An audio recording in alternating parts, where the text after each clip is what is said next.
आज हम देखते हैं कि डिविडेंड क्या होता है, उसके टाइप्स कौन से हैं और डिविडेंड पॉलिसी के भी कौन से टाइप्स है। बाय एमबीए का ज्ञान। Dividend. A dividend is a distribution of profit by a corporation to its shareholders. When a corporation earns a profit or surplus, it is able to pay a portion of profit as a dividend to shareholders. Dividend मतलब कि ऐसा हिस्सा जो company अपने shareholders को provide करते हैं। जब भी किसी कंपनी को प्रॉफिट अर्न होता है तो वो डिविडेंड के रूप में अपने शेयर होल्डर्स को उसका डिस्ट्रीब्यूशन करते हैं और उसे ही डिविडेंड कहते हैं। अभी शेयर होल्डर्स देखे तो 3 प्रकार के हैं, जैसे कि फर्स्ट है equity share holder, preference share holder और लास्ट है debenture share holder. Equity share holder मतलब वो कि जहाँ जिनके पास पूरी ओनरशिप रहती है वो रहते हैं इक्विटी शेयर होल्डर।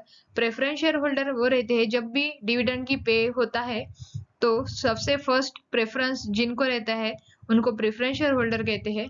और डिबेंचर शेयर होल्डर मतलब जो कंपनी को क्रेडिट प्रोवाइड करते हैं, जो कि लेंडर रहते हैं, उनको ही डिबेंचर शेयर होल्डर कहते हैं। और ऐसे ही जब डिविडेंड पे होता है तो उन शेयर होल्डर को मिलता है, उसे ही डिविडेंड हम कहते हैं। A dividend is allocated as a fixed amount per share, with shareholders receiving a dividend in portion of their shareholding. Dividend can provide at least temporarily stable income and raise morale among shareholders, but are not guaranteed to continue. और dividend जब भी allocate होता है तो वो fixed amount रहता है पर शेयर, और जितनी आपकी शेयर होल्डिंग रहती है उसके हिसाब से ही आपको उतने पोर्शन में ही आपको डिविडेंड रिसीव होता है। और डिविडेंड ऐसे स्टेबल इनकम जब रहता है तब मिलता है कुछ पोर्शन में। और ऐसा नहीं रहता कि शेयर होल्डर को जो भी डिविडेंड है वो कंटिन्यू मिले, क्योंकि कुछ बार ऐसा होता है कि कंपनी को कभी कभी प्रॉफिट अर्न नहीं होता, वो कंपनी कभी कभी लॉस में चलती है, इसलिए कई बार डिविडेंड पे नहीं होता और वो कंटिन्यू नहीं रहता। टाइप्स ऑफ डिविडेंड, उसमें फर्स्ट है cash dividend. If the dividend is paid in the form of cash to the shareholders, it is called cash dividend. It is paid periodically out the business concern EIT, earning after interest and tax.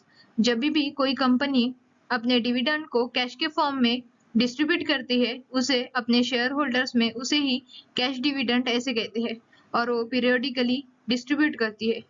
जब भी interest और tax को less करती है अपने earning से, तो उस अर्निंग पे जो भी डिस्ट्रीब्यूशन आता है तो वो डिविडेंड के फॉर्म में अपने शेयर होल्डर्स को देती है। सेकंड है stock dividend. Stock dividend is paid in the form of the company stock due to raising of more finance. जब भी कोई कंपनी अपने डिविडेंड को स्टॉक के फॉर्म में अपने डिस्ट्रीब्यूट करती है अपने शेयर होल्डर्स को, तो उसे ही स्टॉक डिविडेंड ऐसे कहते हैं। थर्ड है bond dividend. Bond dividend is also known as scrip dividend. If the company does not have sufficient funds to pay cash dividend, the company promises to pay a shareholders at a future specific date with the help of issue of bonds or notes. Bond dividend को ही scrip dividend भी कहा जाता है। जब company के पास sufficient fund नहीं रहता, वो कैश डिविडेंड के फॉर्म में पे नहीं कर सकते, इसलिए वो कंपनी अपने शेयर होल्डर्स को प्रॉमिस करते हैं कि वो फ्यूचर में एक स्पेसिफिक डेट पे वो उसके शेयर होल्डर्स को जो भी डिविडेंड है वो पे करेंगे। इसलिए वो कंपनी बॉन्ड या नोट्स इशू करती है और अपने शेयर होल्डर्स में फिलहाल बांट देती है, और फिर उसी का पेमेंट फ्यूचर में वो करती है। फोर्थ है property dividend. Property dividends are paid in the form of some other than cash. It will distributed under the exceptional circumstances. Property dividend ऐसा रहता है जब कोई कैश प्रोवाइड नहीं करता, जब उस कंपनी के पास कैश नहीं रहता तो वो अपनी प्रॉपर्टी एज अ डिविडेंड अपने शेयर होल्डर्स को देती है। जब भी वो बहुत सारे सर्कमस्टांसेस में वो कंपनी रहती है, तब मतलब कि वो कंपनी समझो कि बंद होने की हालत में रहती है, तो वो कंपनी अपने शेयर होल्डर्स को अपनी प्रॉपर्टी बेच के डिविडेंड के रूप में देती है। टाइप्स ऑफ डिविडेंड पॉलिसी में फर्स्ट है regular dividend policy. Dividend payable at the usual rate is called regular dividend policy. जब भी आपका डिविडेंड इशू करते हैं आपकी कंपनी, तो एक वो रेगुलर बेसिस पे अपने शेयर होल्डर्स को मिलता है, उसे ही रेगुलर डिविडेंड पॉलिसी ऐसे कहा जाता है। सेकंड है stable dividend policy.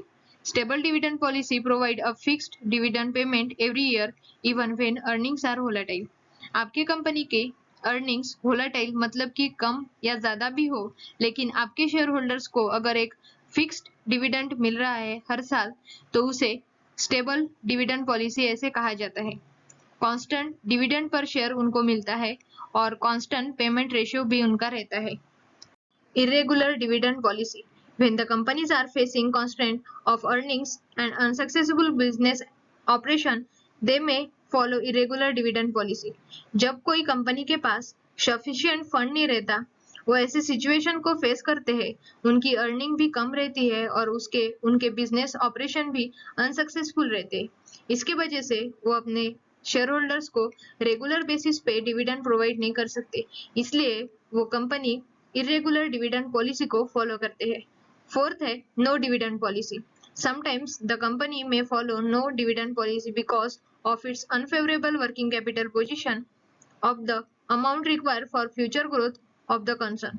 No dividend policy उनके नाम में ही है कि वो अपने शेयर होल्डर्स को कोई भी डिविडेंड नहीं देते, किसी भी फॉर्म में वो अपने शेयर होल्डर्स को डिविडेंड नहीं देते, क्योंकि उनके वर्किंग कैपिटल को लगने वाला खर्चा बहुत ज्यादा होता है और फ्यूचर ग्रोथ के लिए उनको फाइनेंस की बहुत ज्यादा रिक्वायरमेंट रहती है, इसलिए वो अपने शेयर होल्डर्स को कोई भी डिविडेंड नहीं दे सकते।